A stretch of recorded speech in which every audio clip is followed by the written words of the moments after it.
נקבל שום מגבלות על הבנייה בשכונות יהודיות בירושלים. כל מי שחולם שממשלת ישראל תיכנע ואנחנו נגביל את הבנייה בירושלים הוא טועה. הצד היהודי של המדינה בא לידי ביטוי בהיותנו מדינת הלאום האחת והיחידה של העם היהודי, בדגל, בהמנון, בזכותו של כל יהודי לבוא הנה. Dass nach unserer Einschätzung die einzige Chance für dauerhaften Frieden und für dauerhafte Sicherheit in Israel ist mit der Suche und Absicherung einer Zwei-Staaten-Lösung.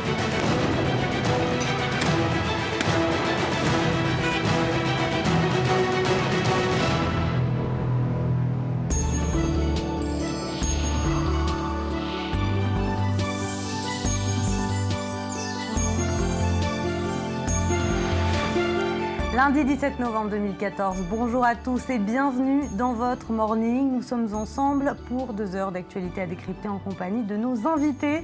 Mais tout de suite, le sommaire. Nouvelle tentative d'assassinat hier à Jérusalem. Un Israélien a été poignardé dans le dos d'un coup de tournevis imputé par la police à un jeune Palestinien.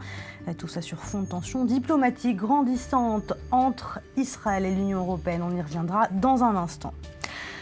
Et puis on reparlera de cette nouvelle crise coalitionnaire entre la gauche et la droite. La ministre israélienne de la Justice, Tzipi Livni, a décidé de reporter le vote sur le projet de loi controversé appelé loi sur la nationalité. Un projet soutenu par le Premier ministre et par les partis de droite de la coalition. Et puis enfin, plus de 34 ans après les faits, Hassan Douab, l'auteur présumé de l'attentat de Copernic, a été mis en examen dès son arrivée en France, après avoir finalement été extradé du Canada. L'explosion avait tué 4 personnes et fait des dizaines de blessés.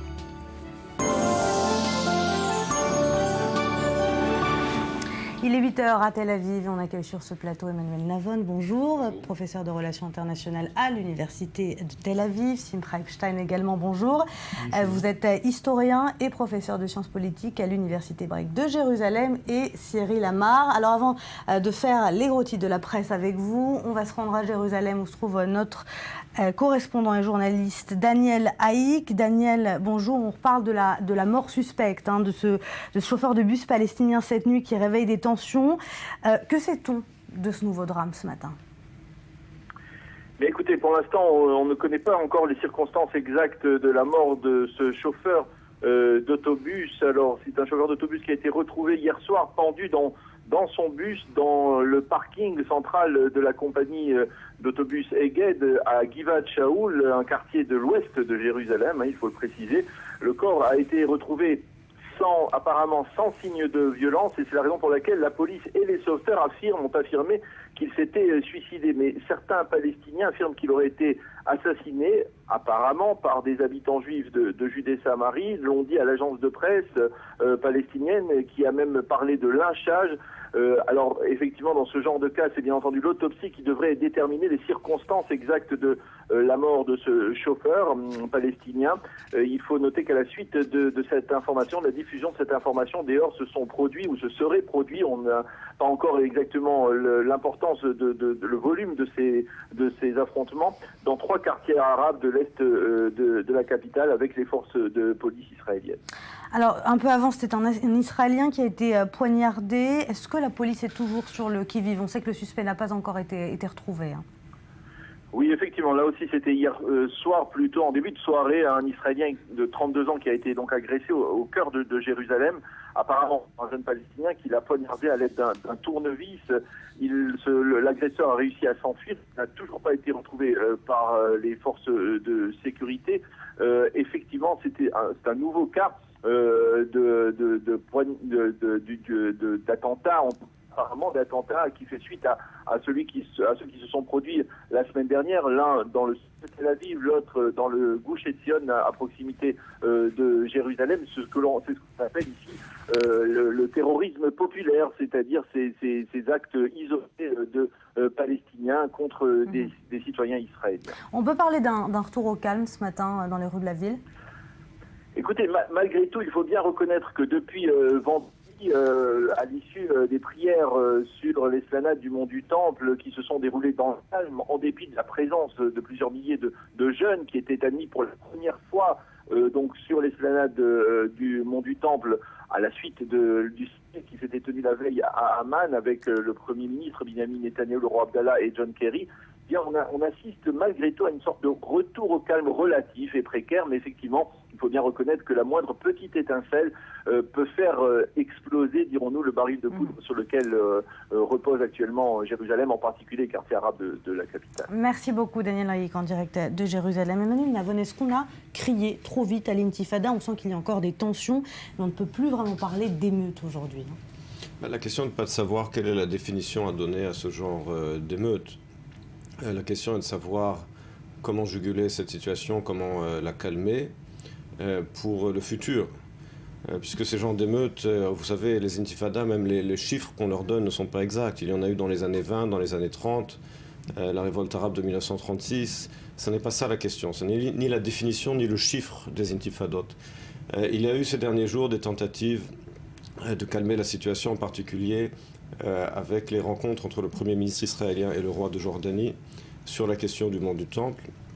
Et on voit aujourd'hui, finalement, une tentative de la Jordanie de reprendre ses responsabilités sur la question de Jérusalem. Des discussions qui ont porté leurs fruits, parce qu'on voit quand même une baisse de tension. Il y a là un changement important, puisque je vous rappelle qu'en 1988, la Jordanie avait déclaré officiellement qu'elle se désengageait complètement de la rive occidentale du Jourdain.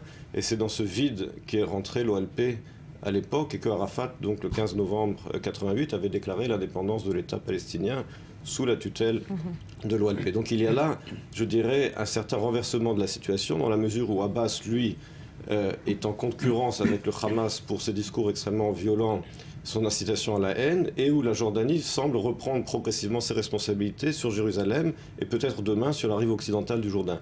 Donc il y a là un changement intéressant qu'il faudra suivre. Il y a un autre changement peut-être, c'est que finalement la situation qu'on croyait complètement échapper aux dirigeants israéliens et palestiniens semble être tout de même dernièrement sous contrôle. Est-ce qu'ils ont réussi à reprendre le contrôle, Mahmoud Abbas et Benjamin Netanyahu? Il faut distinguer le court terme où il y a des hauts et des bas de violence, et il y a des périodes calmes et des périodes de rémission. Et la question de fond. La question de fond, c'est que vous voyez là des jeunes qui sont déjà la troisième génération d'Arabes nés dans Jérusalem, réunifiés de notre point de vue, conquises de leur point de vue, et qui sont tout aussi anti-israéliens et tout aussi hostiles à la présence israélienne qu'il y a 40 ans. Et donc le problème ne se réglera pas sans qu'une solution de fond soit trouvée. La solution de fond, bien entendu, c'est le partage. Alors on va démarrer avec ce qui fait la une des quotidiens israéliens ce matin, et il y a comme un parfum dans la presse d'élections anticipées, hein, Cyril? Oui, la coalition de Netanyahou est mise à rude épreuve. Voilà ce que titrent ce matin nos confrères du quotidien gratuit Israël Hayom.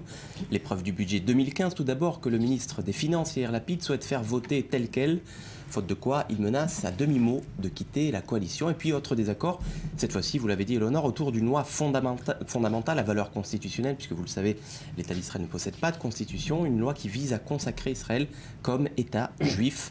Alors cette loi, ou ce projet de loi était soumis à la commission des lois de la Knesset, le projet devait être voté hier, mais c'était sans compter sur la combativité de la ministre de la Justice, qui accessoirement est également présidente de cette commission, Tzipi Livni, qui a usé donc de ses prérogatives pour torpiller le texte et en reporter le vote. Motif, la garde des Sceaux redoute que la préservation du caractère juif d'Israël ne soit placée au-dessus des valeurs démocratiques de l'État d'Israël. Une manœuvre qualifiée de nauséabonde par les caciques du Likoud, mais aussi par les ministres de la droite radicale israélienne. Selon le journal Israël Hayom, les membres de la coalition devront dorénavant choisir, trouver un compromis ou provoquer un scrutin anticipé. Allez, puis au lendemain de la visite du chef de la diplomatie allemande, le journal israélien Haaretz fait de nouveau des révélations sur ce document de sanctions entre l'Union européenne et Israël. Oui, alors hasard du calendrier ou pas, allez savoir, au moment où le ministre des Affaires étrangères israélien, Avigdor Lieberman, affirmait hier à son homologue allemand qu'Israël n'accepterait en aucun cas d'être limité dans la construction à Jérusalem. Eh bien, le journal de gauche publie ce matin de nouvelles informations sur ce document rédigé par Christian Berger, qui est chef du service diplomatique de l'Union européenne pour le Moyen-Orient. Alors un document qui prévoit que les 28 imposeront des sanctions à Israël si des mesures rendant impossible la solution à deux États étaient prises en Cisjordanie ou encore à Jérusalem-Est. Alors parmi ces mesures, le quotidien révèle qu'il y aurait notamment l'étiquetage de produits manufacturés dans les implantations en Cisjordanie ou encore et pire peut-être le rappel des ambassadeurs européens en poste à Tel Aviv. On en reparlera d'ailleurs dans un instant. Allez, on va se rendre au Golfe à présent, où s'est tenue hier une réunion plutôt inattendue. Oui, une réunion surprise, c'est-à-dire ce matin dans les colonnes du journal Pan-Arabe, Al-Quds Al-Arabi. Voilà 8 mois donc qu'il y a de l'eau dans le gaz, ou plutôt dans le pétrole, au sein du CCG. C'est le Conseil de coopération du Golfe. Joli jeu de mots, Cyril. Merci. Pourquoi ? Eh bien parce que le vilain petit Qatar, en voilà encore un qui va vous faire plaisir, eh bien le vilain petit Qatar est pointé du doigt par les grands frères saoudiens, émiratis ou encore koweïtiens en cause le soutien de Doha aux frères musulmans, vous le savez, un peu partout dans le monde arabe, en Égypte notamment, le Qatar donc accusé de déstabiliser la région. Eh bien hier, les pays du Golfe se sont réunis à Riyad pour ouvrir une nouvelle page, je cite, dans leurs relations, le différend réglé. Voilà donc que les ambassadeurs saoudiens, émiratis ou encore bahreïnis pourront reprendre leurs fonctions au sein de la capitale qatari. C'est de vous le vilain petit Qatar? Non, des je l'ai Émirats piqué évidemment. C'est pas mal. Allez, on referme cette revue avec l'éphéméride du jour. C'était il y a 50 ans, jour pour jour. Alors c'était le 17 novembre 1964. Vous allez voir, c'est une histoire qui va vous passionner, Léonore. Mordechai Louk. Est-ce que vous avez entendu parler de ce garçon, Emmanuel Navon? Mordechai Louk, alias Joseph Dahan, c'était un citoyen israélien d'origine marocaine. Il était espion à Rome pour le compte de qui? De l'Égypte. Voilà, il a été enlevé à une terrasse de café par ses agents égyptiens. Il a été drogué, placé dans un coffre. Dans une malle. Voilà, marqué du sceau diplomatique égyptien. Et puis il est libéré comment? Eh bien, après qu'un garde d'aéroport à Rome lui ait entendu grogner dans sa prison mobile quelques années plus tôt. Mordechai Louk avait franchi la frontière israélo-égyptienne pour échapper à la justice. Il était violent, alcoolique, etc. Et il avait plusieurs procès sur le dos. Il avait alors proposé ses services aux Égyptiens avant d'aller suivre des cours d'une école d'espionnage et de s'installer à Naples sur les ordres de ses agents. Alors une fois sorti de sa malle, il a rejoint Tel Aviv, évidemment, où il a été condamné à 13 ans de prison, se faire la malle et finir dans une malle. Voilà le drôle de destin de Mordechai Louk, alias Joseph Dahan. Il y a donc 50 jours. Merci beaucoup. La dernière était de moi, par contre. La dernière était de vous. D'accord, je l'ai un peu zappé, mais d'accord. Allez, on reparle de la diplomatie européenne qui tente de peser sur le conflit israélo-palestinien. Hier, le ministre allemand des Affaires étrangères a mis en garde contre une détérioration, une nouvelle fois, de la situation à Jérusalem. Et dans le même temps, on a appris, vous nous l'avez dit Cyril, que Bruxelles envisage d'imposer de nouvelles sanctions à Israël si des mesures étaient prises en Cisjordanie, rendant impossible la solution à deux États. On regarde ce sujet, on en reparle dans un instant. Après Ramallah, Frank-Walter Steinmeier se rend à Jérusalem. Le chef de la diplomatie allemande rappelle à son homologue israélien les principes qui guident la politique européenne dans la région et surtout les inquiétudes de son gouvernement. Nous sommes très inquiets par les développements de ces derniers jours sur le mont du Temple. Un nouveau conflit s'est greffé sur le conflit traditionnel. Ces événements démontrent l'urgence et la nécessité d'une solution politique entre Israéliens et Palestiniens, c'est-à-dire d'une solution à deux États. Une inquiétude qui pourrait donner lieu à des pressions économiques contre le gouvernement israélien. Selon le quotidien Haaretz, l'Union européenne a envoyé un document secret à ses 28 États membres. Ce texte envisage une limitation du partenariat avec Israël si Jérusalem poursuit ses actions unilatérales en Cisjordanie, rendant impossible une solution à deux États. Un peu plus tôt cette semaine, Bruxelles avait déjà critiqué l'annonce de nouvelles constructions israéliennes à Jérusalem-Est. Le ministre israélien des Affaires étrangères dit refuser toute concession sur le sujet. Nous n'accepterons aucune restriction sur les constructions dans les quartiers juifs de Jérusalem. Toute personne qui rêve que le gouvernement d'Israël abandonne et limite la construction à Jérusalem a tort. Nous sommes prêts à protéger notre indépendance, notre souveraineté. Aucun compromis ne sera fait. Une attitude qui ne devrait pas plaire au ministre des Affaires étrangères de l'Union européenne qui se réunissent à Bruxelles dans quelques jours. Emmanuel Navon, avant de vous poser des questions sur ce qui se passe sur le plan diplomatique, j'aimerais présenter votre nouveau livre qui est sorti il y a près d'une semaine en anglais, qui sera bientôt traduit en français, The Victory of Zionism. J'espère que je le dis avec un accent correct, que vous pouvez retrouver sur Internet et sur Amazon, donc par Emmanuel Navon, et traduit en français très prochainement. Pas très prochainement, mais prochainement. Prochainement, bon, d'accord. Alors, ma première question, est-ce que ces menaces dont on entend parler depuis maintenant quelques temps sont à prendre au sérieux, ou est-ce qu'il s'agit encore d'un rappel à l'ordre? La question de savoir si l'Union européenne doit être prise au sérieux. Et là-dessus, je souhaiterais citer ce qu'ont dit deux hommes d'État assez âgés et connus récemment. Henry Kissinger, l'ancien secrétaire d'État américain, et Mikhail Gorbatchev, l'ancien chef d'État de l'Union soviétique, qui se sont exprimés récemment. Et les deux ont dit qu'il est très difficile aujourd'hui de prendre l'Europe au sérieux quand on voit la façon dont elle échoue sur toutes les scènes diplomatiques, qu'il s'agisse du dossier ukrainien, où Henry Kissinger et Gorbatchev accusent l'Europe de ne pas comprendre la réalité internationale. À part de faire de la morale et donner des discours de morale, l'Europe est incompétente, est impotente sur la scène internationale. C'était vrai dans les années 90 sur la crise yougoslave. Et quand on voit aujourd'hui le rôle de l'Europe sur le dossier du conflit moyen-oriental, d'abord, qui est-ce qui mène la lutte, comme d'habitude, hier contre les talibans en Afghanistan, aujourd'hui contre l'État islamique en Irak? Ce sont les États-Unis, ce n'est pas l'Europe. Et qu'est-ce qui reste à l'Europe aujourd'hui? C'est ce conflit, faire des déclarations sur le conflit israélo-palestinien. Maintenant, qu'est-ce que l'Europe pourrait faire effectivement pour faire avancer la paix? Eh bien, dans un conflit, il y a deux parties. Or, l'Europe ne parle de sanctions aujourd'hui que sur Israël, comme si l'échec des négociations ces dernières années, ces 20 dernières années, était imputable uniquement à Israël. Qu'en est-il par exemple du droit au retour? Pourquoi est-ce que l'Europe ne fait pas pression sur l'OLP pour abandonner le droit au retour qui est incompatible avec la solution de 2 États pour 2 nations? Là, on n'entend pas l'Union européenne. Or, tous les échecs des 20 dernières années, dont Camp David, dont Annapolis, dont les dernières négociations entre Tzipi Livni et Saïb Arikat, ont buté sur la question du droit au retour et le refus explicite de Mahmoud Abbas, qu'il a répété récemment, de transiger sur le droit au retour. Et là, on n'entend pas l'Europe dire aux Palestiniens, si vous voulez un État, 2 États pour 2 nations, alors il faut abandonner le droit du retour. Vous êtes d'accord, Simcha Epstein, il y a une politique de poids, de mesure en Europe concernant le conflit israélo-palestinien? L'Europe est incapable de se reconstituer comme puissance mondiale, c'est vrai, et l'Europe, dans la plupart des menaces qui pèsent sur le mode de vie européen et sur la civilisation européenne, est incapable de se défendre. Et c'est vrai que sur la question du conflit israélo-palestinien, l'Europe intervient, et je suis d'accord avec Emmanuel qu'elle intervient de manière disproportionnée contre Israël. Et ceci dit, je veux quand même mentionner que même quelqu'un qui est balourd et même quelqu'un qui prend des mauvaises décisions peut faire du mal. Et ce qui peut très bien se produire, il y aurait de réelles conséquences au cas où... Et ce qui peut très bien se produire, c'est que l'Europe finisse par se mettre d'accord sur une politique de restrictions économiques vis-à-vis d'Israël, ou sur une politique de boycott partiel. Disons, il n'y aura jamais de boycott total, mais de boycott partiel.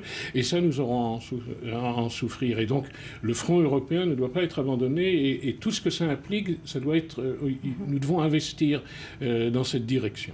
Mais alors, on parle de ces sanctions, on parle aussi de la reconnaissance de l'État de Palestine par de plus en plus de pays européens. Est-ce que finalement, toutes ces sanctions vont finir par peser ou peuvent finir par influencer la politique de Benyamin Netanyahou du gouvernement israélien? Il faut distinguer entre les deux choses, les reconnaissances du soi-disant État palestinien et les sanctions. Oui, ça fait partie d'une politique de pression générale venant de l'Union européenne. Ça fait partie d'une politique de pression générale, mais il faut quand même distinguer les deux. Sur la politique des sanctions, il faut bien comprendre une chose. L'économie israélienne est imboycottable. Qu'est-ce que ça veut dire? Nous ne sommes pas l'Afrique du Sud des années 80. L'Afrique du Sud, c'était une économie qui dépendait de ses ressources naturelles et qui était très facilement boycottable. Israël est une économie de haute technologie et par conséquent, boycotter Israël, c'est boycotter toute la haute technologie qui aujourd'hui est vitale à l'Europe. Donc l'économie israélienne est imboycottable. Vous ne pensez pas qu'Israël a plus besoin de l'Union européenne que l'Union européenne a besoin d'Israël? Israël a besoin de l'Union européenne. Je dis simplement que ces sanctions économiques n'auront aucune efficacité parce que l'économie israélienne, en tant qu'économie de high-tech, n'est pas boycottable.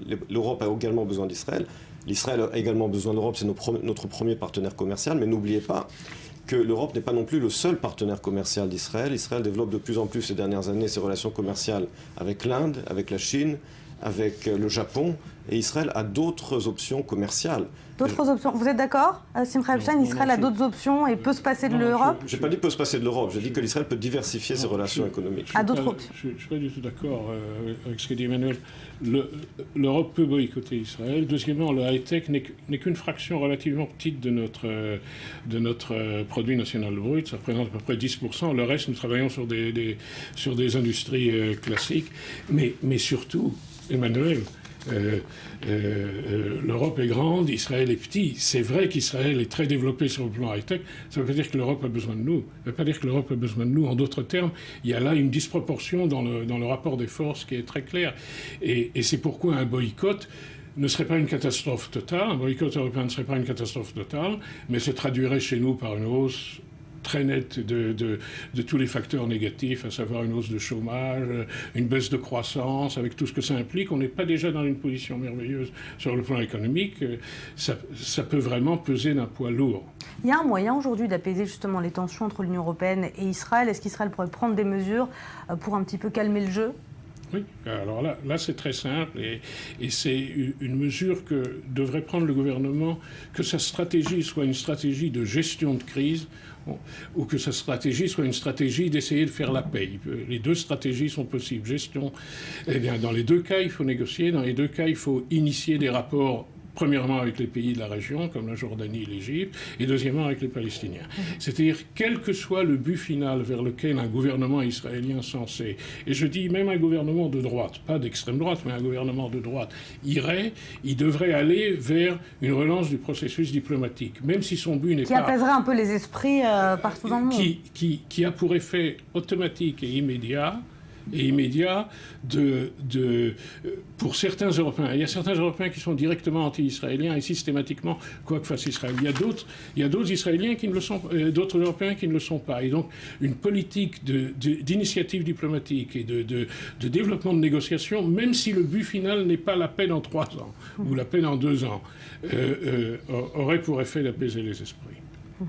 Allez, on passe à un autre sujet qui fait la une de l'actualité. C'est cette nouvelle vidéo relayée par l'État islamique. Mais cette fois, la mise en scène est un peu différente. Vous allez le voir. Mais la stratégie de communication est la même. L'État islamique affirme une fois de plus avoir décapité cet otage américain, Peter Kassig, travailleur humanitaire qui s'était converti à l'islam et qui avait été enlevé en octobre 2013 en Syrie. On fait le point avec Mathias Inbar. Ses parents avaient demandé clémence quelques semaines plus tôt. Nous implorons ceux qui te détiennent de faire preuve de miséricorde et d'utiliser leur pouvoir pour te laisser partir. Un appel qui n'aura finalement pas été entendu par son ravisseur, l'État islamique. Daesh a annoncé l'exécution par décapitation de l'otage américain Peter Kassig, enlevé en 2013 en octobre en Syrie. Âgé de 26 ans, Peter Kassig avait été capturé à un point de passage à l'est de la Syrie alors qu'il livrait, selon ses proches, du matériel médical. Cet ancien ranger, déployé en Irak, s'était converti à l'islam après son enlèvement en Syrie, prenant alors le nom d'Abdul Rahman. La mise en scène de sa décapitation diffère des précédentes exécutions d'otages filmées par l'EI. Elle ne montre pas l'acte en lui-même et cite ici le chef spirituel d'Al-Qaïda, Abu Moussa al-Zarqawi, une manière implicite de confirmer le rapprochement djihadiste entre Al-Qaïda et Daesh après la tentative d'élimination par les forces internationales d'Abou Bakr al-Baghdadi. Et nous vous rappelons également des paroles que notre cher Abu Moussa al-Zarqawi vous a dit. L'étincelle a été allumée ici, en Irak, et sa chaleur continuera de se propager par la permission d'Allah jusqu'à ce qu'elle brûle l'armée des croisés dans Dabiq, en enterrant la première croisade américaine à Dabiq. Nous attendons avec impatience le reste de vos armées. Cette vidéo donne également pour la première fois le lieu précis de cet assassinat, à Dakib, au nord d'Alep, en Syrie, à quelques dizaines de kilomètres à peine de la frontière turque, comme si les djihadistes invitaient au combat la communauté internationale. Une séquence vidéo qui met également en scène l'assassinat d'au moins 18 hommes présentés comme des soldats syriens, alignés et agenouillés chacun devant un bourreau, s'adressant à Barack Obama. Aujourd'hui, nous égorgeons des soldats de Bachar. Demain, nous égorgerons tes soldats. Voilà, on a vu, la mise en scène est quelque peu différente, mais l'effet est le même. La vidéo est reprise partout, l'horreur est répandue dans la communauté internationale. Est-ce qu'on peut dire que l'État islamique a finalement gagné une bataille médiatique ? C'est sûr que l'État islamique, d'abord, bien qu'étant une organisation moyenâgeuse du point de vue de son idéologie, sait très bien utiliser les technologies très modernes développées par l'Occident qu'il haït autant, qu'il s'agit des réseaux sociaux, de YouTube, etc. Et il faut bien comprendre aujourd'hui que la propagande et l'usage de la communication moderne fait partie intégrante des organisations terroristes. C'est ce que certains théoriciens de la guerre appellent la guerre de la 4e génération, à savoir porter atteinte au moral de l'adversaire par le biais des télécommunications modernes. Ce sont les Vietnamiens qui avaient utilisé cette technique contre les Américains à l'époque de la guerre du Vietnam, avec l'usage de la télévision pour porter atteinte au moral des États-Unis et convaincre les Américains qu'ils n'avaient aucune chance au Vietnam et qu'ils se battaient pour une guerre désespérée. Alors quels moyens justement les Américains de lutter contre cette tactique qui utilise leurs propres valeurs, leurs propres moyens de... Il y a là un combat asymétrique entre une superpuissance et une organisation moyenâgeuse, mais qui touche au talon d'Achille de l'Amérique, comme l'ont fait à l'époque les Vietnamiens. Et il y a également une idéologie derrière ça. À l'époque des Vietnamiens, c'était le communisme.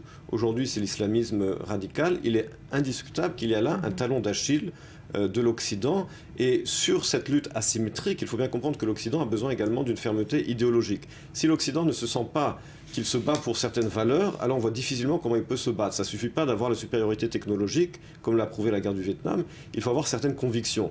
Daesh, l'État islamique, ils ont des convictions. Est-ce que l'Occident a des convictions aussi? C'est ça la question. Justement, est-ce que c'est une guerre de valeurs, Simcha Epstein?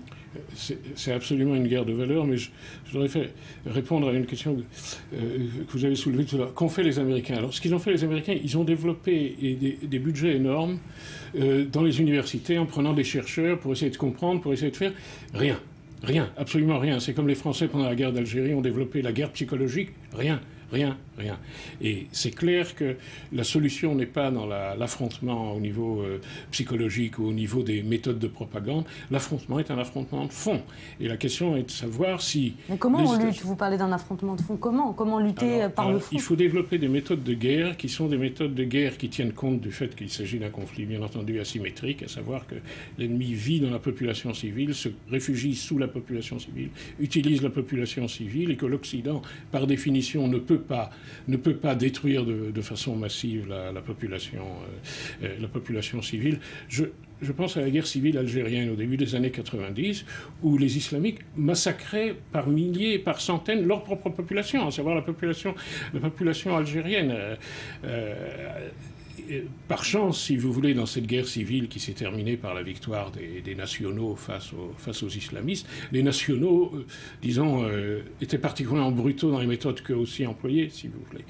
Alors, l'Occident doit trouver un équilibre entre ces principes qui sont ne pas trop tuer et ne pas tuer la population civile, et d'un autre côté, être dur et intransigeant face à l'ennemi, y compris sur le plan militaire. On a quand même l'impression aujourd'hui que l'Occident est complètement perdu et ne sait plus comment réagir, puisque les frappes aériennes américaines d'une part n'aident plus. Barack Obama inclut maintenant dans cette nouvelle stratégie le départ de Bachar el-Assad. Finalement, c'est pas vraiment où on en est. On a l'impression d'être perdu.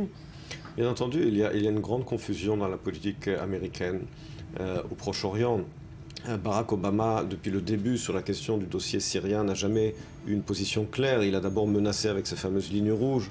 Ensuite, lorsque Bachar Assad a utilisé armes chimiques, il a décidé de ne pas menacer. Je dois vous couper, mais vous restez avec nous. On en reparle dans quelques instants. Simcha Epstein aussi, restez avec nous. On revient dans quelques minutes juste après le journal. À tout de suite.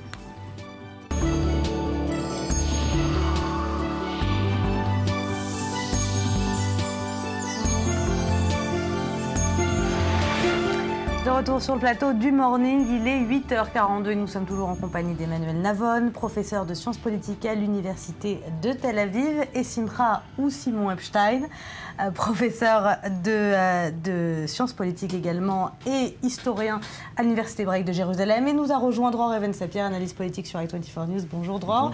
On va parler avec vous, et avec vous trois d'ailleurs, de cette loi très controversée qui semble fragiliser à nouveau la coalition israélienne. C'est une loi sur la nationalité et qui scinde une fois de plus les camps gauche et droite. Alors de quoi s'agit-il, Dror? Il faut un petit peu rappeler ce qui s'est passé hier, Éléonore. La commission interministérielle des lois, qui est présidée par le ministre de la Justice, Tzipi Livni, qui n'est pas seulement ministre de la Justice, elle est également chef de parti, le parti Atnoa, 6 mandats à la Knesset. Eh bien, cette commission, à l'ordre du jour de cette réunion de la commission interministérielle des lois, hier, les ministres devaient débattre et voter sur une proposition de loi du député Zeev Elkin du Likoud concernant le statut juif de l'État, une loi fondamentale qui garantirait le statut juif de l'État. Tzipi Livni a décidé, un petit peu à la surprise générale, de repousser le vote sur cette proposition de loi. Donc les ministres n'ont pas pu se prononcer, n'ont pas pu voter au sujet de cette proposition de loi, et donc ça a été repoussé. Immédiatement après, Benjamin Netanyahou a réaffirmé son soutien à cette loi, a réaffirmé l'importance que revêtait à ses yeux cette proposition de loi du député Elkin, et il envisage, le Premier ministre, de soumettre cette proposition de loi, pas simplement au comité interministériel des lois, mais au gouvernement dans son ensemble, de manière à un petit peu court-circuiter la commission interministérielle des lois, dans laquelle Tzipi Livni fait l'appui et le beau temps en tant que ministre de la Justice. Donc voilà où on en est actuellement. Alors, en quoi cet épisode fragilise encore un peu plus la coalition qui est déjà fragile, hein? Naftali Bennett, le président du parti Abait Yehoudi, ministre de l'économie, ministre de Jérusalem également, et des relations avec la diaspora, tient beaucoup lui aussi à cette loi, et il a exprimé ce qu'on pourrait appeler une menace de chantage, en affirmant que si cette loi n'était pas passée, n'était pas approuvée par le gouvernement, lui et ses députés bloqueraient toute proposition de loi qui viendrait du parti de Tzipi Livni, aussi de celui de Yair Lapid, parce qu'il faut également bien comprendre que si Tzipi Livni a bloqué cette proposition de loi, c'était en accord avec l'autre parti centriste de la coalition, celui de Yair Lapid. L'argument officiel avancé par Tzipi Livni, c'était que dans un contexte de tension avec la minorité arabe en Israël, voter une telle loi serait contre-productif, pourrait être même dangereux. Quels sont les arguments en fait, des deux camps, des opposants et de ceux qui soutiennent cette loi? Alors, vous continuez sur Tzipi Livni. On va aller tout de suite, mais c'est bien important de comprendre qu'effectivement, cette loi est une nouvelle illustration de plus de la fragilité de la coalition gouvernementale. Une coalition qui ne sait pas très bien où elle va, avec une aile droite qui se droitise, une aile gauche qui se gauchise en quelque sorte. C'est la nouvelle preuve que même si personne n'en veut, on se dirige inévitablement vers des élections anticipées, vers des élections qui pourraient être encore plus anticipées que ce qui était prévu auparavant. Maintenant, sur la loi elle-même, les arguments des partisans, les arguments des opposants. Pour les partisans, les lois fondamentales qui font fils en fait de lois constitutionnelles quasiment en Israël gèrent le caractère, ou garantissent plutôt le caractère démocratique de l'État. La loi fondamentale, notamment, c'est le respect de la personne humaine, et aux yeux des promoteurs de cette loi, il n'y a aucune loi qui garantit ou qui garantissait jusque-là le caractère juif de l'État. Alors, les opposants de cette proposition de loi affirment qu'il y a un autre texte qui fait presque office de constitution en Israël, la déclaration d'indépendance de l'État d'Israël, et ce texte-là, en quelque sorte, garantit le caractère juif de l'État, disent les opposants à la proposition de loi. Donc une nouvelle proposition de loi serait superflue, nous disent les opposants, et les opposants ont d'autres arguments. Vous savez qu'il y a eu plusieurs propositions de loi qui visaient à garantir, ou plusieurs projets, qui visaient à garantir le caractère juif de l'État, des projets avancés par d'autres députés de la coalition, pas uniquement par M. Elkin, et le projet de M. Elkin qui a été approuvé par le Premier ministre Netanyahou, c'est le projet peut-être le plus strict sur la garantie du caractère juif de l'État. Par exemple, le statut de la langue arabe perdrait son statut de langue officielle ou semi-officielle. Seulement un statut spécial. Voilà, les constructions dans les terres d'État seraient réservées aux seuls juifs et pas aux citoyens arabes d'Israël. Mais il faut dire aussi que Benjamin Netanyahou, qui approuve cette loi, n'en a pas moins affirmé qu'elle subira de nombreux changements. Emmanuel Navon, est-ce que cette loi, soyons clairs, est-ce qu'elle entre en conflit avec les principes de démocratie? D'abord, quelques remises au point.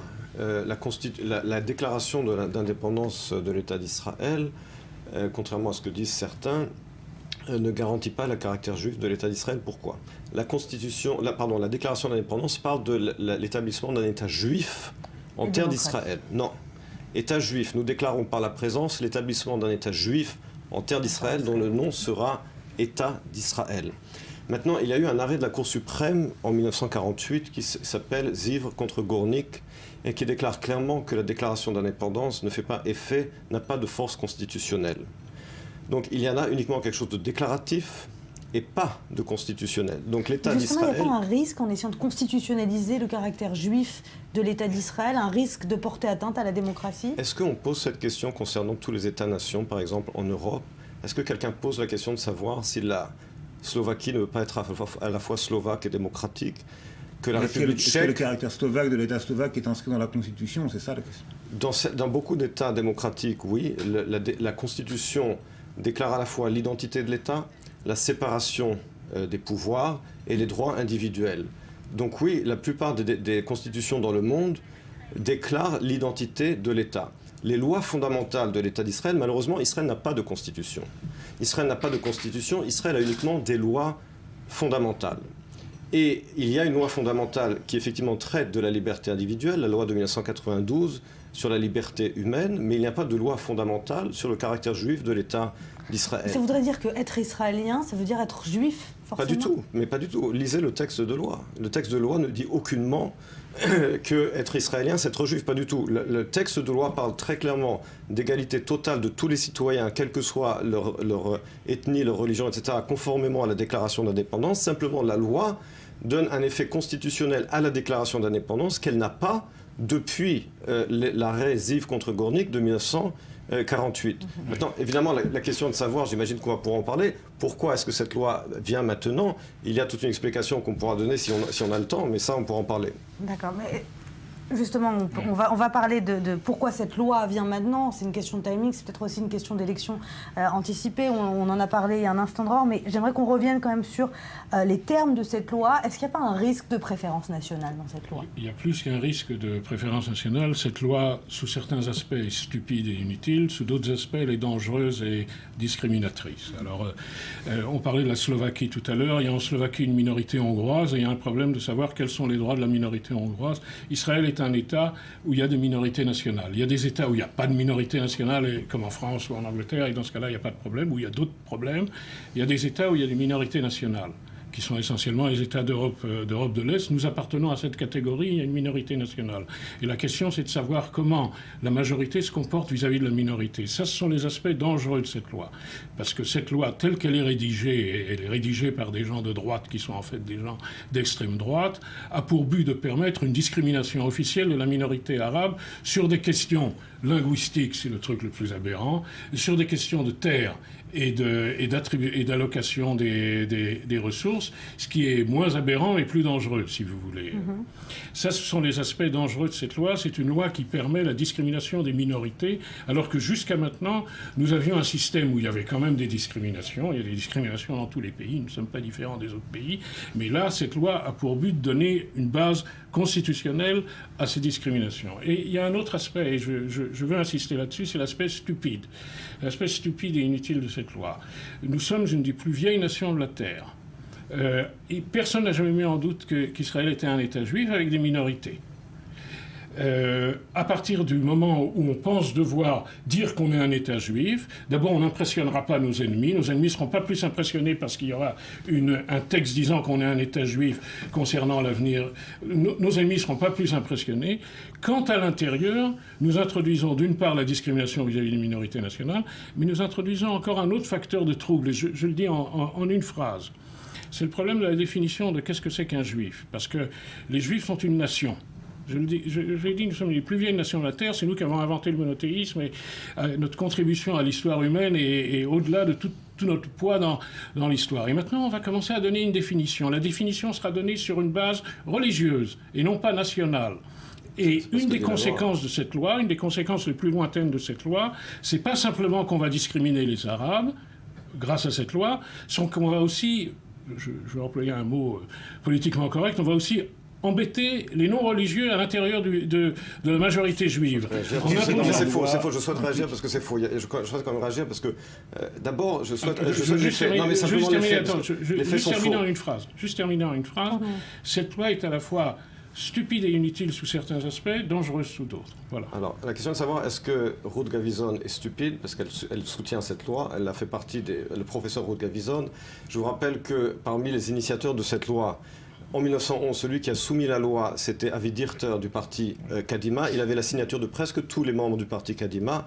Elle était soutenue à l'époque également par des membres du parti travailliste. Elle l'est toujours aujourd'hui, par exemple, par Einat Wilf, qui est une ancienne députée du parti travailliste. Est-ce que tous ces gens également sont stupides? Il y a peut-être une question. Si je puis dire. Il y a peut-être une question de timing aussi. Est-ce que Ruth Gavison également est stupide? Il y a peut-être une question de timing, puisque j'aimerais juste que vous réagissiez sur cette déclaration d'Yaakov Perry, ministre au sein du parti de Tzipi Livni qui dit qu'il est irresponsable de débattre sur cette loi au vu des tensions actuelles. Et c'est aussi cela que l'on reproche à tout ce débat autour de cette loi sur la nationalité, c'est qu'on est quand même en pleine tension autour de Jérusalem et autour des minorités arabes et des tensions entre arabes et juifs en Israël. Est-ce que c'est le moment de soulever cette loi aujourd'hui? C'était l'argument officiel. C'est l'argument officiel, mais encore une fois, cette loi, comme je l'ai dit, elle a été soumise à l'origine en 2011 par le parti centriste Kadima, et c'était une loi qui avait le soutien. Pourquoi elle n'est jamais passée?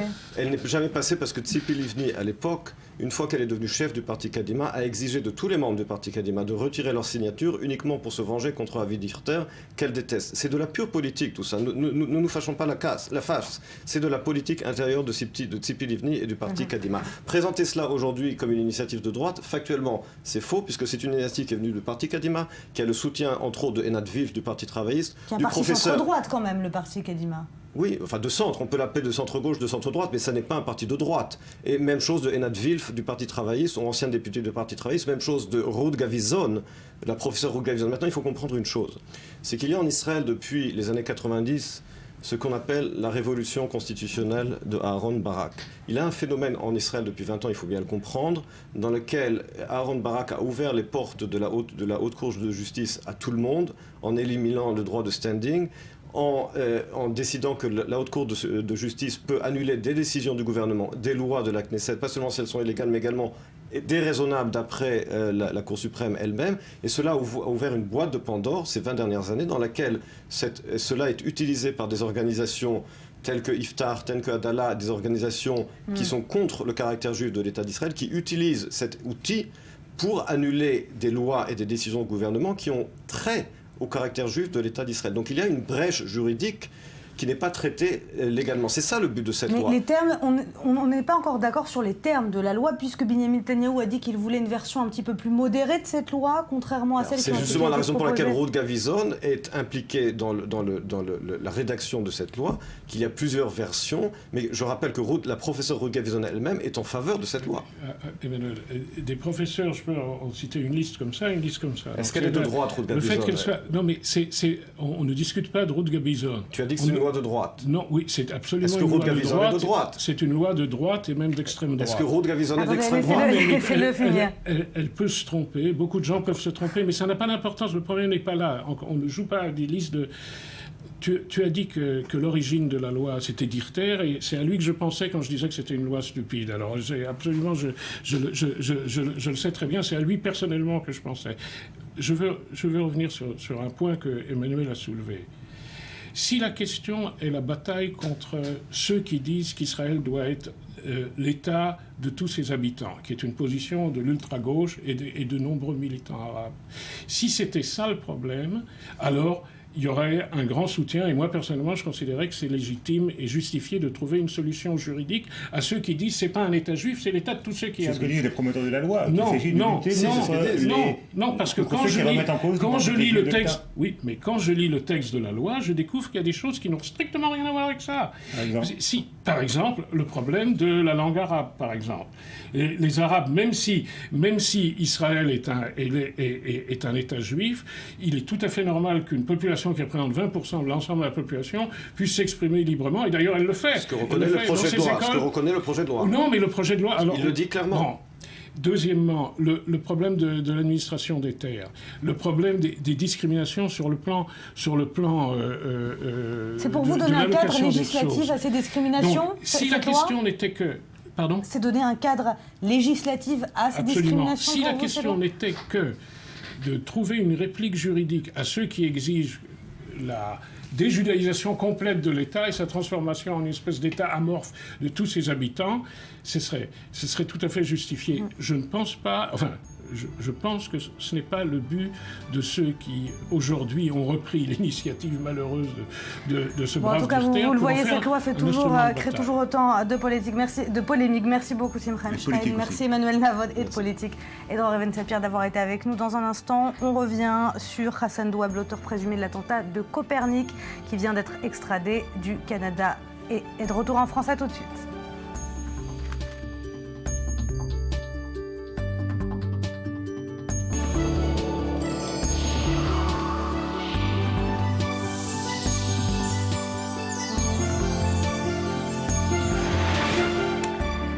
9h12 à Tel Aviv, c'est l'heure des 5 clics que va nous présenter Betsabé Salem. Bonjour Betsabé. Bonjour Éléonore. Alors 5 clics, 5 infos, vous nous parlez tout d'abord de ce départ un peu précipité, Vladimir Poutine, au cours du G20, c'était à Brisbane. Oui, tout à fait. Sacré Poutine, il a évoqué donc un besoin de dormir et c'est ainsi fait la malle avant le déjeuner.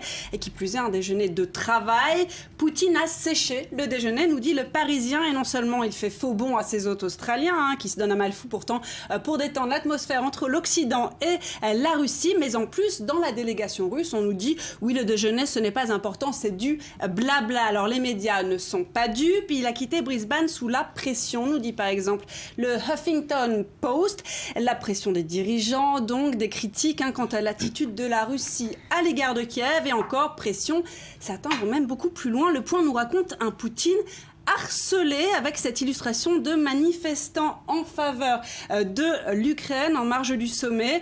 Un Poutine tensé, nous dit les Échos dont le reporter sur place nous confirme la tension est vraiment palpable. Les rodomontades, c'est le terme employé de Vladimir Poutine qui avait envoyé quelques jours avant le sommet 4 navires de guerre au large de l'Australie, n'ont pas suffi à feutrer les bruits de bottes qui résonnent en Ukraine. Voilà. Et puis pourtant on a presque cru à un moment, en tout cas, un Vladimir Poutine plus doux, puisqu'il a posé avec un koala. C'est vrai, alors on en a pas mal parlé. Alors après l'avoir accusé de vouloir, je cite, restaurer la gloire perdue du tsarisme, alors peut-être un peu de regret, le Premier ministre australien l'a fait poser, lui et d'autres grands dirigeants de ce monde, avec un koala. Vous voyez, donc après Poutine avec son tigre, Poutine avec son koala. C'est très mignon. Mais non, cela dit, rien à faire. Poutine a décidé de bouder. Alors le reporter politique, la reporter comme vous allez voir, du Sydney Morning Herald nous raconte d'ailleurs que même si M. Poutine a tenu une conférence de presse de clôture pour dire au revoir aux journalistes, eh bien beaucoup de ces journalistes n'ont pas eu le droit d'y accéder. Soyons clairs, les dés sont jetés. On n'essaie même plus d'arrondir les angles. Question diplomatie. Et d'ailleurs, le Kremlin aurait même eu raison du flegme britannique. David Cameron, s'exprimant depuis Brisbane, a affirmé que Poutine n'était pas un homme de parole. La formule a été reprise par le Telegraph qui précise que Cameron menace accessoirement de plus de sanctions. La Russie. Vladimir Poutine bâché par toute la communauté internationale. On va parler à présent de Daesh qui a revendiqué, on en parlait un peu en première partie, qui a revendiqué une énième décapitation. Oui, et alors que certains ne se lassent pas de couper les têtes, eh bien d'autres commencent à avoir le mal du pays. Apparemment, le Washington Post nous raconte que beaucoup voudraient en effet rentrer chez eux. Alors pour ne pas flancher, eh bien ils se motivent, ils s'encouragent les uns les autres, notamment sur Twitter. Et alors bien sûr, il y a aussi ces messages de propagande qui vendent ces champs de bataille en Syrie tels des paradis sur terre. Malgré tout, eh bien, en observant les tweets des djihadistes de mars à octobre, eh bien, on voit bien que l'inquiétude est latente. Ils se posent plusieurs questions comme est-ce qu'on va rester ici pour toujours? Comment on serait accueilli dans notre pays d'origine? Le Washington Post qui note que le Danemark a opté pour une campagne de déradicalisation, c'est-à-dire qu'ils aident la réintégration des djihadistes qui veulent revenir. Chanceux les djihadistes danois finalement.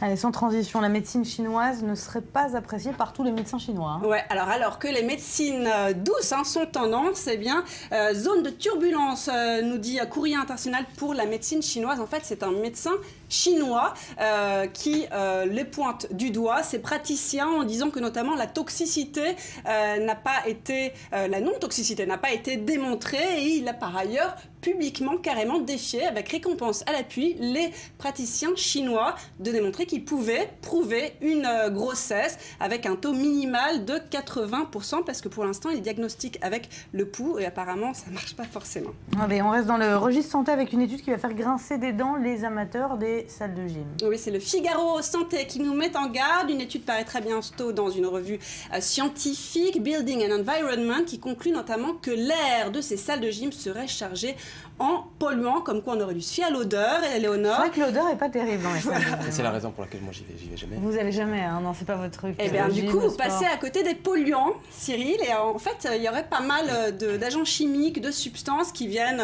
des produits de nettoyage, des tapis, de la peinture. Or, certaines de ces substances, eh bien, à terme, peuvent contribuer au développement de l'asthme ou d'autres maladies respiratoires. Donc, mon conseil, essayez les pompes devant la télé. Voilà, une raison de plus de ne pas se rendre à la salle de gym. Allez, on finit regardez 24 News.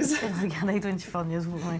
On finit sur une invention qui devrait intéresser les propriétaires de vélos. Ouais, c'est une invention qui nous vient d'ingénieurs chiliens. Et alors l'idée, c'est en fait de refermer, de verrouiller le vélo sur lui-même. En fait, c'est un vélo en deux parties que vous refermez sur un arbre, sur un poteau. Alors bien sûr, il y a déjà des critiques. En gros, on peut casser le vélo en deux, mais pour ceux que ça intéresse, ça s'appelle le Yerka et ce sera en vente dès le début de l'année prochaine. Très bien, donc le Yerka pour ceux qui ont peur de se faire voler leur vélo. Merci Betsabé Salem. On passe à ce reportage qui parle des tensions à la frontière israélo-syrienne en constante escalade. Le magazine Reportage a choisi pour nous ce sujet signé Enrique Zimmerman. On regarde, on en reparle après. Les images que vous allez voir sont rares. Ce sont des images de la libération de prisonniers. Les pays occidentaux ont déclaré à maintes reprises qu'ils ne négocieront pas avec les terroristes, qu'il était interdit de payer pour faire libérer des prisonniers. L'ONU elle-même s'est dit opposée au paiement d'une rançon aux organisations islamiques pour la libération de soldats qui ont été enlevés.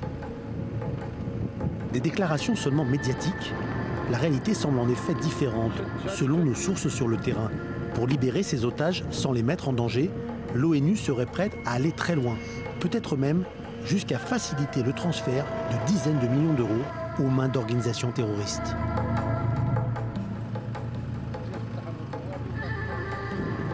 Fin août, 45 casques bleus fidjiens étaient kidnappés par le front Al-Nosra, la branche syrienne d'Al-Qaïda, qui a pris le contrôle de plusieurs parties de la frontière israélo-syrienne. Et vous étiez présent ? J'y étais également. La plupart d'entre eux viennent d'Irak, de différents endroits de Syrie ou du Liban.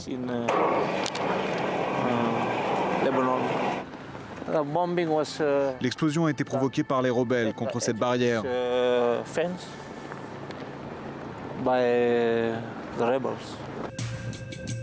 Alors que les prisonniers sont entre les mains des membres de l'organisation terroriste, notre source de l'ONU à la frontière proche de Quneitra nous raconte que des discussions sont en cours pour négocier leur libération. Le jeudi 11 septembre, quelques personnes arrivent à la frontière israélo-syrienne. Ils revêtent leur gilet pare-balles et traversent la barrière de sécurité pour se rendre du côté syrien. Ce sont des émissaires de l'ONU. À ce moment-là, les parties se sont déjà mises d'accord sur les principes des négociations. D'après notre source syrienne, ce n'est pas l'ONU ni les Fidji, mais bien l'État du Qatar qui transférera les 20 millions de dollars au front Al-Nosra. Les représentants de l'ONU attendent avec impatience le retour des ravisseurs. Plusieurs pick-up pointent à l'horizon. Ils transportent des chefs d'Al-Qaïda, tous de noir vêtus.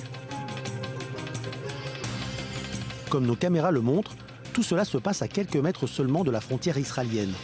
Les soldats de Tsahal surveillent la scène de près, armes pointées vers le lieu de l'action, au cas où les choses dégénéreraient. Ensuite, comme dans un film, l'un des kidnappeurs sort son ordinateur et le pose sur le véhicule. D'après notre source, au sein de la télévision syrienne, Ahmad Awidat, l'homme vérifie si le virement est bien effectué et si les 20 millions de dollars ont bien atterri sur le compte en banque du front Al-Nosra. À partir de là, tout se passe très vite. Les soldats israéliens ouvrent la barrière, les casques bleus fidjiens kidnappés montent à bord des véhicules. Ils éclatent en larmes, des larmes de joie et de soulagement. Bienvenue, bienvenue.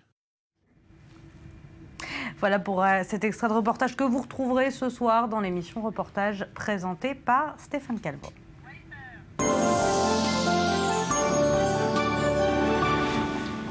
Voilà, l'auteur présumé de l'attentat de Copernic a été mis en examen dès son arrivée en France. Il a été extradé du Canada. On va en parler avec vous, Cyril Amar.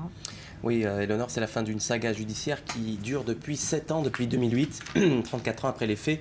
Hassan Diab, l'auteur présumé de l'attentat contre la synagogue de la rue Copernic à Paris, est enfin entre les mains de la justice française. Il a été extradé donc du Canada, c'était samedi matin. Alors la France soupçonne ce Libano-Canadien d'origine palestinienne de 60 ans d'être l'auteur de l'attentat de la rue Copernic. Un attentat qui, je vous le rappelle, avait tué 4 personnes et fait une quarantaine de blessés. C'était le 3 octobre 1981. Parmi les victimes, il y avait Jean-Michel Barbet, tué au volant de sa voiture. Sa fille, Monique, se souvient, on l'écoute. J'ai perdu mon papa dans l'attentat, j'avais 16 ans. Et voilà, ça bouleverse toute votre vie. Et donc, effectivement, c'est aujourd'hui une date importante pour nous, parce que déjà, c'est la veille de l'attentat, c'est une commémoration, et en plus, c'est l'occasion pour nous de voir une issue, enfin, et faire peut-être un véritable deuil de cette affaire. C'est quand même un soulagement hein, pour les proches des victimes. Alors comment les autorités françaises ont remonté la piste de Hassan Diab? Alors les enquêteurs s'appuient sur la ressemblance de Hassan Diab avec les portraits robots de l'époque. On va peut-être en voir un apparaître à l'écran. Voilà, Hassan Diab. On dit qu'il ne ressemble plus du tout d'ailleurs à ce portrait robot. On va le voir peut-être tout à l'heure dans d'autres images. Effectivement, il a perdu sa moustache, il a pris un peu de bouteille, Hassan Diab. Mais c'est en tout cas cette preuve-là, ce portrait robot d'époque qui fait croire aux enquêteurs de police français qu'il s'agit bien donc de l'auteur de l'attentat à la rue Copernic. Et puis il y a, Éléonore, ces analyses graphologiques, les analyses graphologiques de son écriture. Elles correspondraient, selon les enquêteurs, à celles utilisées sur une fiche d'hôtel de la capitale française, l'hôtel dans lequel donc Diab aurait séjourné quelques jours avant l'attentat. Allez, on va retourner justement sur l'attentat et sur la piste qui a justement mené à ce Hassan Diab. Alors nous sommes le vendredi 3 octobre 1980, c'est la veille de Shabbat, quelques 300 fidèles pris dans la synagogue de la rue Copernic à Paris, une bombe explose, bilan 4 morts, un passant, un motard, le gardien de l'immeuble d'en face et une journaliste israélienne, Aliza Chagré. On se souvient également de cette phrase malheureuse de Raymond Barre qui avait déploré les victimes israélites et les Français innocents, provoquant ainsi une controverse en France à l'époque, jusqu'à aujourd'hui d'ailleurs on en parle. L'engin explosif a été placé sur une moto à quelques mètres du bâtiment et c'est précisément ce véhicule à 2 roues qui va permettre aux enquêteurs de remonter la piste. La moto a été achetée par un certain Alexandre Panadriou, citoyen chypriote, mais en réalité, Léonore, cette identité a été usurpée et derrière elle se cache donc un certain Hassan Diab, militant du FPLP, le Front Populaire de Libération de la Palestine. Alors entre-temps, l'auteur présumé de l'attentat a fui vers le Canada, il entame des études de sociologie, il devient même docteur en sociologie à l'université d'Ottawa. Complètement librement, il continue sa carrière, ses exactement, études il a fait sur le Canada, il a rasé sa moustache, on l'a vu, et il est complètement anonyme au Canada, mais en 2007, un fichier qui est fourni par les services de renseignement allemands à leurs homologues français permet de retrouver sa trace, et c'est en 2008, donc il est arrêté à la demande de la France. Alors Hassan Diab, lui, clame son innocence, évidemment.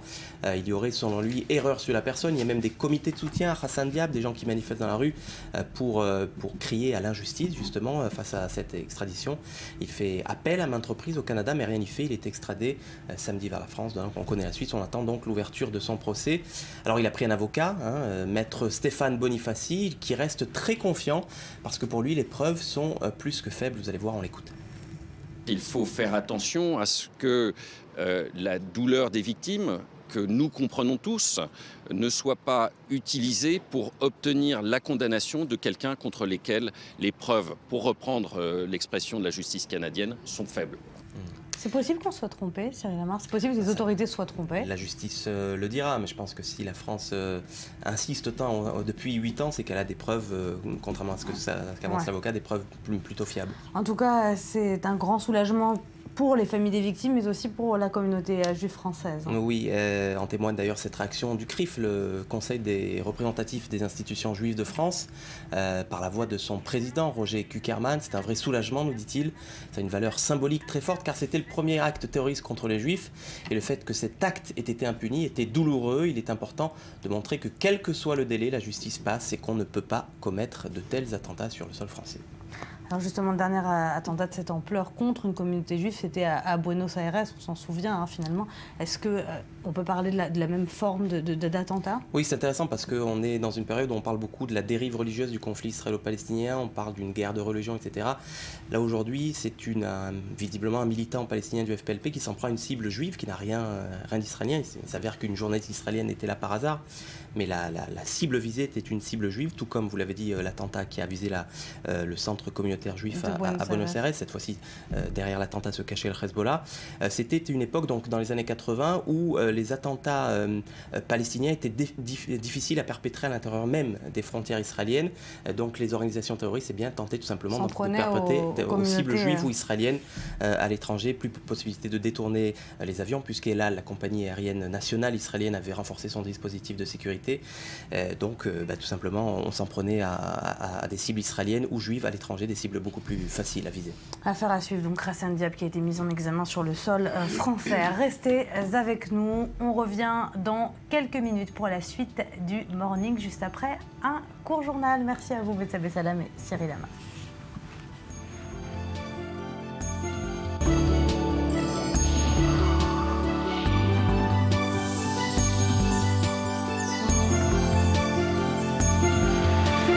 Dernière partie de ce Morning en compagnie de Laetitia Loreni et de Rudy Saada. Bonjour à vous deux. Bonjour. On commence avec la revue du web, avec cette image qui va faire plaisir à certains Israéliens. Rudy, oui, Bibi entouré de l'équipe nationale d'Israël, équipe multiculturelle qui plus est. C'était hier soir à Haïfa. Voilà, on voit cette image. Israël a battu la Bosnie dans les vestiaires. Israël a battu la Bosnie 3-0 dans un match de qualification pour l'Euro 2016. 3 victoires en 3 matchs pour les Israéliens qui filent tout droit vers la France, en tout cas on commence à y croire. Yair Lapid était également dans les tribunes, donc prochain rendez-vous, là ça va être avec l'adversaire le plus sérieux du groupe, ce sont les Belges, les Diables Rouges, dans quelques mois.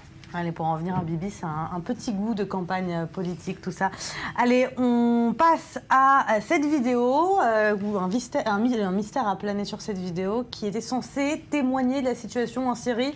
Mais c'est pas ça finalement. Ouais, souvenez-vous, je vous en parlais la semaine dernière de cette vidéo virale. Je l'ai diffusée ici même au Morning, celle d'un enfant qui miraculeusement slalomait entre les balles des snipers pour aller sauver sa sœur. Alors la vidéo de cet enfant héroïque a été vue plus de 3,5 millions de fois et était un véritable phénomène web. Et alors je vous le disais qu'on ne connaissait pas l'origine de cette vidéo. La seule chose qu'on savait la semaine dernière, c'était qu'elle avait été postée sur un compte YouTube proche de la révolution syrienne, qui nous rappelait d'ailleurs que 11 000 enfants avaient été victimes du conflit en Syrie en 3 ans. Eh bien, désormais, on sait d'où vient cette vidéo et surprise, c'était un faux, c'était un hoax, comme on dit sur le net. Alors, la vidéo a été tournée à l'abri des balles syriennes à Malte par un réalisateur norvégien qui s'appelle Lars Klunberg. Il vit à Oslo et il dit, je cite, vouloir sensibiliser à la souffrance des enfants dans le monde. Alors, le fait que ce soit un faux ne le dérange absolument pas. Pour lui, l'important était que l'on reparle sur le net et dans les médias de ce conflit syrien et finalement c'est une mission accomplie. Alors évidemment après cela pose la question de la crédibilité des infos et des vidéos qui sont diffusées sur le net et que certains prennent pour argent comptant, mais à noter quand même que les plus jeunes sur internet, ceux qui ont plus l'habitude d'utiliser internet, sont les plus prudents et se méfient de ce genre de vidéos. Ça peut quand même être très mal interprété, ce genre de buzz médiatique. Il a joué avec ça. On va parler d'une autre vidéo d'ailleurs qui fait le buzz aujourd'hui. Oui, alors c'est dans un contexte plus que tendu, on en parle tous les jours sur i24 News, sur le mont du Temple, l'esplanade des mosquées. Cette vidéo fait le buzz sur les réseaux sociaux, notamment réseaux sociaux du Hamas. On y voit un jeune Palestinien faire ce qu'on appelle un backflip devant la mosquée Al-Aqsa. C'est pas interdit ça ? Alors justement, on ne sait pas, au-delà de la qualité du geste. Alors chacun interprète cette vidéo comme il le veut, selon votre point de vue. Vous pouvez trouver qu'il s'agit d'un message d'apaisement, un message d'espoir ou au contraire une provocation, un signal de souveraineté. Je vous laisse seul juge. En tout cas,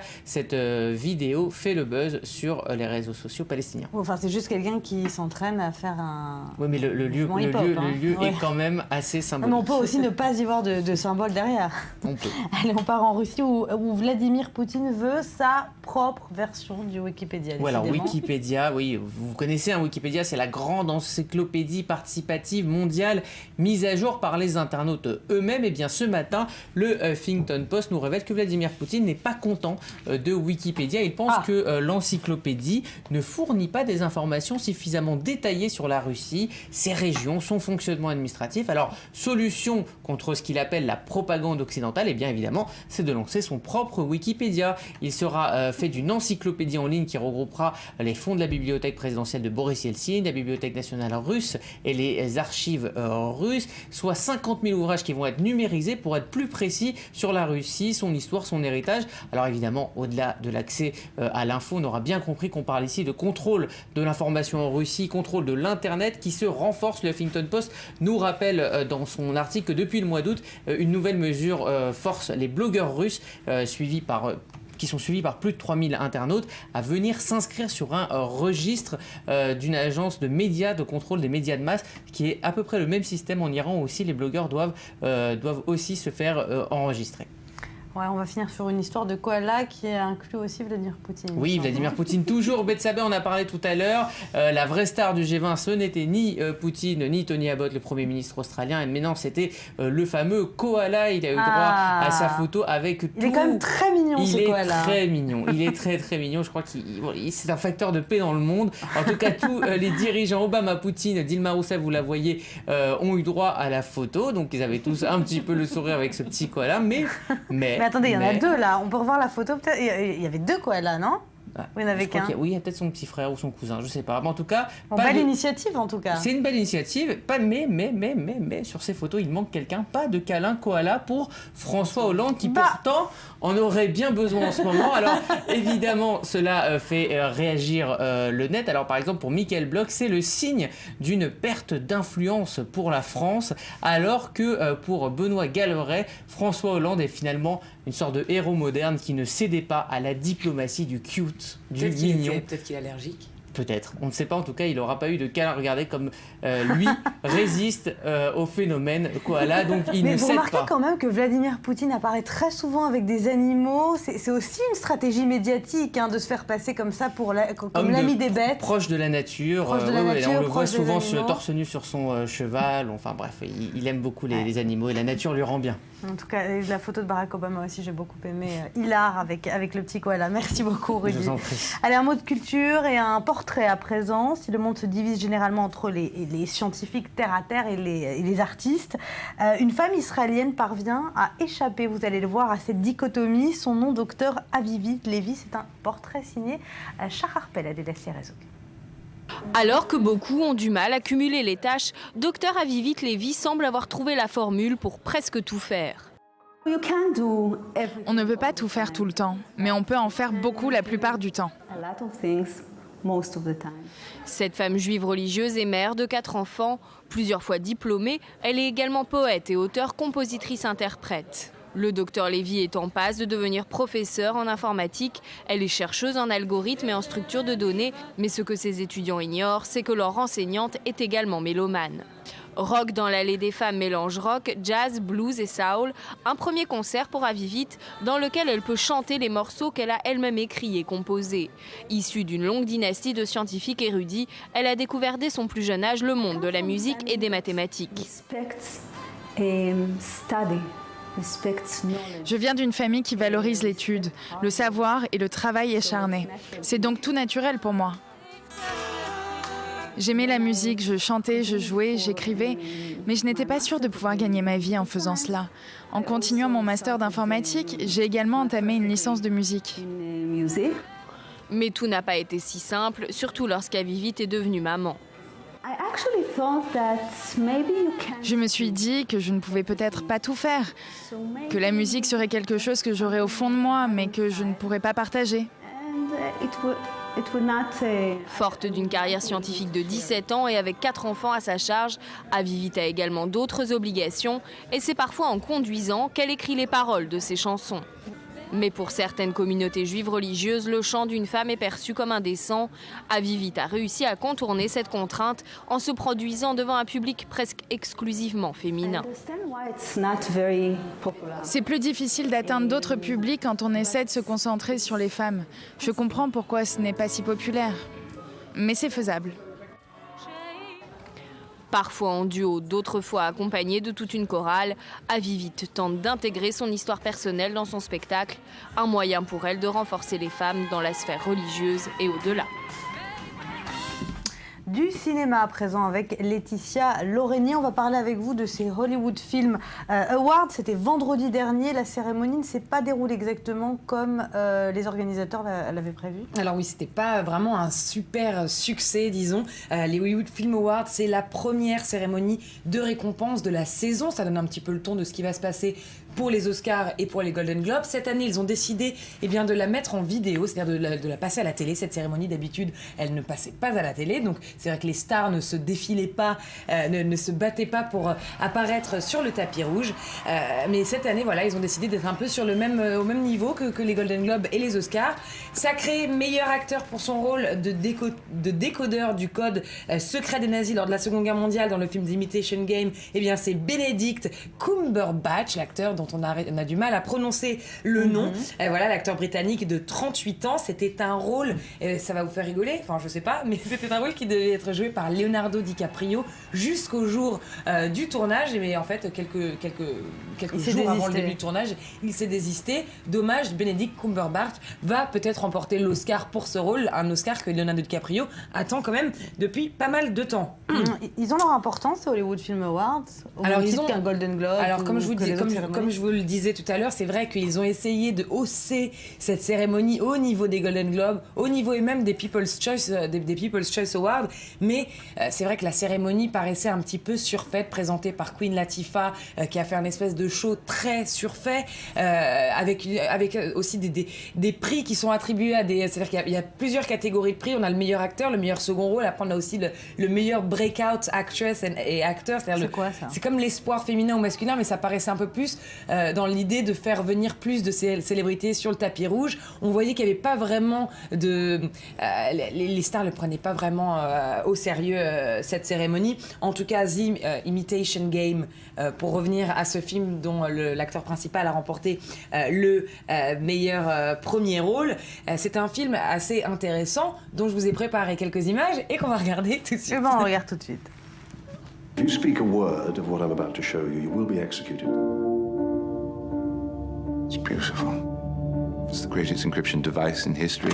The Germans use it for all major communications. Everyone thinks Enigma is unbreakable. Let me try, and we'll know for sure. Mr. Turing, do you know how many have died because of Enigma? No, I don't. 3. While we've been having this conversation. What is it that we're really doing? We're going to break an unbreakable Nazi code. Oh. To pull off this genius routine, one actually has to be a genius. Why are you building the machine? The machine will allow us to break every message and win the war. You could help us, but you won't. You will never understand the importance of what I am creating here. I'm just a mathematician. You've got more secrets than the best of them.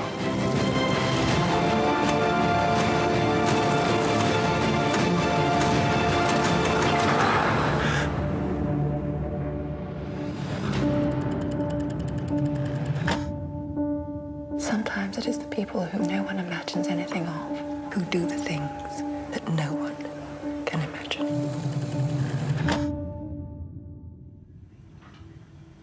Voilà pour ce film qui va très bientôt sortir en France. Alors, quels étaient les moments forts de cette cérémonie, Laetitia ? Alors là, donc, on a parlé de l'acteur principal, celle qui a remporté l'actrice, l'Oscar, l'award de la meilleure actrice, qui va aussi certainement remporter l'Oscar, c'est Julianne Moore.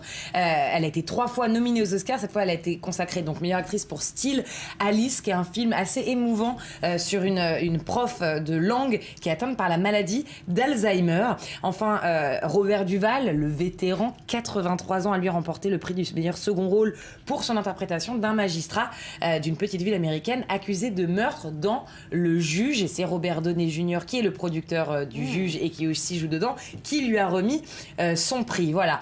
Pour le meilleur film, qui est le prix très très convoité, tout le monde attend ce moment dans la cérémonie, eh bien c'est Gone Girl, sans surprise, qui a remporté le meilleur film. C'est Ben Affleck qui est venu récupérer l'award et qui a donné bien le speech dont tout le monde se rappelle le plus dans la soirée. George Clooney aurait certainement rougi, puisque normalement c'est lui qui remporte le prix du meilleur speech de la soirée. Donc voilà, là c'est Ben Affleck qui l'a remporté. Mais bon, c'est pas le speech le plus mémorable de la soirée. Là, la palme du speech le plus mémorable revient à Johnny Depp. On va regarder ça tout de suite en images. Il était sous des substances assez suspectes. On ne sait pas trop ce qu'il avait pris avant. On va regarder ça tout de suite.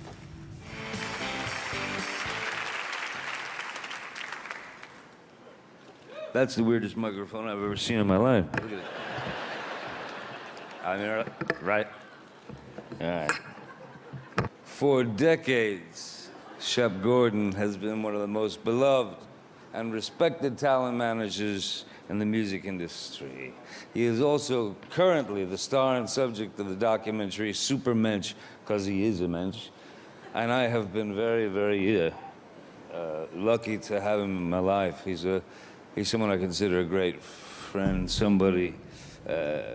C'est pas possible, c'est une mise en scène, Laetitia. Eh bien non, c'est pour vous montrer à quel point les acteurs prennent cette cérémonie au sérieux. En tout cas, le buffet était bon avant. Ça, c'est sûr, le buffet. Ah oui, il est venu en toute détente. Quoi. Il était complètement sous. On ne sait pas. C'est fou de le laisser monter sur scène d'ailleurs. comme ça. Allez, un tour du tapis rouge avant de se quitter. Allez, un retour rapide du tapis rouge. Là aussi, les robes n'étaient pas vraiment ce à quoi on s'attendait. Décidément, cette on va cérémonie. regarder ça tout de suite en images. Alors moi, je ne suis pas fan. Certaines personnes aiment bien. Angelina Jolie portait une robe noire. Sobre quand même. Je dirais plutôt qu'elle portait son squelette. Elle est absolument maigrissime. Angelina Jolie, c'était d'ailleurs ce que les gens s'offusquent de son poids sur les réseaux sociaux. Jennifer Lopez est celle qui s'en sort le mieux, Éléonore, avec cette robe. Jupe, je sais pas trop. Il a boudiné un peu quand même, on peut le dire. Hein. Voilà, vous êtes dur. On est dur. C'est celle apparemment qui se sort le mieux. Après, voilà. Allez, on va devoir, je suis désolée, s'arrêter là pour le tour du tapis cette rouge. magnifique robe. Merci Laetitia, merci Rudy d'avoir été avec nous. Restez avec nous. Demain, rendez-vous, même heure, même endroit pour un tout nouveau morning. En attendant, restez sur i24 News. La suite de vos programmes, c'est dans un instant.